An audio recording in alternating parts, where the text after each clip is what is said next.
ভগবন পরমেশ্বর ভক্তিরব্য বিচারিণী পারব্ধং ভুঞ্জমানস্য কথং ভবতি হে প্রভু।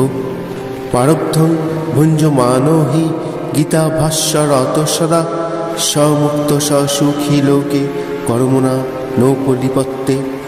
মহাপাপাতি পাপানি গীতাধ্যায়নং করতে চেত কশ্চিৎ স্পর্শং ন কুর্বন্তি নলিনী দলমম্বুবৎ। ধরাদেবী বলিলেন, হে ভগবান পরমেশ্বর শ্রীকৃষ্ণ, হে প্রভু, প্রারব্ধ কর্মের ফলভোগকারী মানবের কি রূপে অচলা ভক্তি হয়? হে কৃষ্ণ, আমাকে তা আপনি দয়া করে বলুন।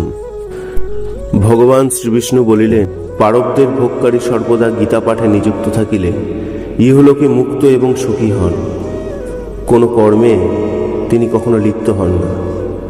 জল যেমন পদ্মপাতাকে সিক্ত করতে পারে না, তেমনি গীতার ধ্যান করেন যিনি, তাহাকে মহাপাপ এবং অতি কোনো বড় পাপ কখনোই স্পর্শ করতে পারে না। গীতায়া পুস্তকং যত্র যত্র পাঠব প্রবর্ততে তত্র সর্বণি তীর্থানি প্রয়োগাদীনি তত্র বৈ সর্বব্য দেবাশ্চ ঋষয় যোগিন পণ্যগাদিশ্চ গোপালৈর্য পিকাভিশ্চ নারদব্ধ পার্শ্বদৈ সময়াস্তি তত্র শীঘ্রং যত্র গীতা প্রবর্ততে যত্র গীতা বিচারশ্চ পঠনং পাঠনং শ্রুতং তত্রহং নিশ্চিতং পৃথ্বী নিবস্যামি সদৈব হি। গীতাশ্রুয়ে হহং তিষ্ঠামি গীতা মে চোত্তমং গৃহং গীতা জ্ঞানমুপাশ্রিত্য ত্রিনলোকান পালায়ামহম। ভগবান শ্রীকৃষ্ণ বলছেন, যে স্থানে গীতা গ্রন্থ থাকে এবং যেখানে বা যে স্থানে গীতা গ্রন্থ পাঠ হয় সেই স্থানে প্রয়াগাদি সকল তীর্থ বর্তমান থাকে। তিনি আরো বলছেন, ভগবান শ্রীকৃষ্ণ নিজে বলছেন, আমি গীতাকে অবলম্বন করিয়া বাস করি। গীতা আমার উত্তম গৃহ। গীতা জ্ঞানকে অবলম্বন করিয়া আমি ত্রিলোক পালন করিয়া থাকি। গীতা মে পরমা বিদ্যা ব্রহ্মরূপা ন সংশয় অর্ধমাত্রাক্ষরা নিত্যা সাহ নির্বাচ্য পদাত্মিকা চিদানন্দেন কৃষ্ণেন প্রক্তা সমুখত্ব অর্জুনম বেদত্রয়ী পরানন্দা তত্ত্বার্থ জ্ঞান সংযুক্তা জোহৎষ্টাদশ জপেন নিত্যং নর নিশ্চল মানস জ্ঞান সিদ্ধিং লভতে তত জাতি পরম পদং। পাঠে হো সমর্থ হও সম্পূর্ণে ততোর্ধং পাঠমাচরিত তদা গোদানজং পুণ্যং লভতে নাত্র সংশয়। গীতা আমার পরাবিদ্যা স্বরূপা, অর্ধমাত্রা এবং অক্ষরা নিত্যা ও অনিপাচ্য পদস্বরূপা, ইহাতে কোনো সন্দেহ নাই। যে ব্যক্তি একান্ত মনে প্রতিদিন গীতার অষ্টাদশ অধ্যায় পাঠ করেন তিনি জ্ঞানে সিদ্ধ লাভ করেন এবং তাহার পর পরম পদ প্রাপ্ত হন। যিনি গীতার সম্পূর্ণ পাঠে অসমর্থ তিনি যদি উহার অর্ধাংশ পাঠ করে তাহলে তিনি নিঃসন্দেহে গোদানের পুণ্য লাভ করিয়া থাকবেন। ত্রিভাগং পঠমানস্ত গঙ্গা স্নানং ফলং লভেত সরং সং জপমানস্ত সোমযোগ ফলং লভেত একাধ্যায়ন্ত যো নিত্যং পঠতে ভক্তি সংযুত রুদ্রলোকম বাপ্নোতি গণ ভৃত্য বশেচ্চিরম অধ্যায়ং শ্লোকপাদং বা নিত্যং চ পঠেতে নর সজাতি নরতাং যাবন্মন্তরং বসুন্ধরে গীতায়া শ্লোকদশকং সপ্ত পঞ্চ চতুষ্টয়ং দৌ ত্রিনেকং তদর্ধং বা শ্লোকানাং চ পঠেন্নর চন্দ্রলোকম বাপ্নোতি বর্ষানাম যুতং ধ্রুবম। গীতার 1/3 পাঠ করি গঙ্গা স্নানের ফললাভ করেন এবং 6 ভাগের 1 ভাগ মাত্র পাঠ করিলে সংযোগ করিবার পুণ্য লাভ হয়। হে বসুন্ধরে, যে ব্যক্তি প্রত্যহ ভক্তি সহকারে মাত্র একটি অধ্যায় পাঠ করেন তিনি শিবলোক প্রাপ্ত হন এবং শিবের সহচর রূপে চিরকাল তথায় বাস করেন।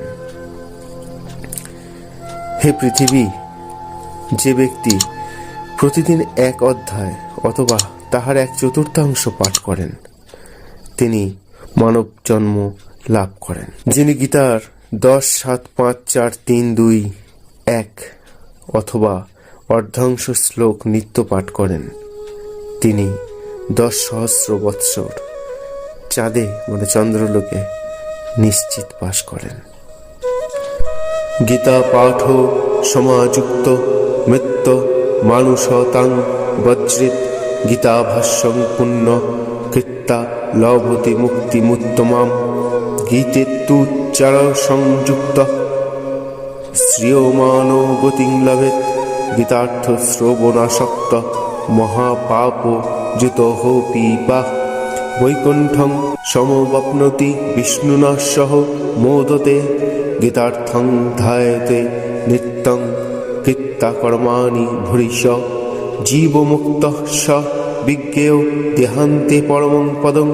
মৃত্যুকালে গীতা শব্দ উচ্চারণ করিলে মানব অতি উত্তম গতি লাভ করে।